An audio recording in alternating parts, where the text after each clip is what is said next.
33 வயதான ரூபேஷ் தன்னுடைய கைபேசியில் மூழ்கி போயிருந்தான். சம்பாதிப்பதை விடவும் நேரம் கிடைக்கும் போதெல்லாம் கைபேசியை எடுத்து அதில் மூழ்கி போவது ஒரு சுகமான விஷயம். சரியாக அந்த நேரத்தில் ஜல் ஜல் என்ற அவனுடைய மனைவியின் கொலுசு சத்தம் கேட்டது. அடிமேல் அடி வைத்து அடிப்பிரதர்ஷனம் செய்பவளைப் போல நடந்து வந்தாள் அவள்.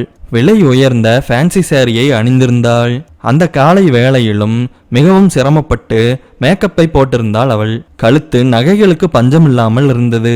நாணத்துடன் காஃபி சாப்பிடுங்க, அதுக்கப்புறம் போனை நோண்டலாம் என்று சொன்னாள். ரூபேஷ் ஒரு பெரிய கம்பெனியில் பர்ச்சேஸ் ஆபீசராக இருப்பதால் இப்படியெல்லாம் அவனுக்கு மரியாதை கிடைக்கிறது. இதே அவன் வெட்டி ஆபீசராக இருந்த பொழுது அவனே பலமுறை காப்பியை போட்டு அவளுக்கு கொடுத்திருக்கிறான். அவன் ஒரு நாளும் குடித்ததில்லை. பணம் எனும் 3 எழுத்து விதிதான் உலகத்தை ஆட்டி படைத்து கொண்டிருக்கிறது. உங்களுக்கு கதை கேட்கறதுன்னா ரொம்ப பிடிக்கும்னா அஸ்வின் தமிழ் நாவல்ஸை சப்ஸ்கிரைப் பண்ணிருங்க.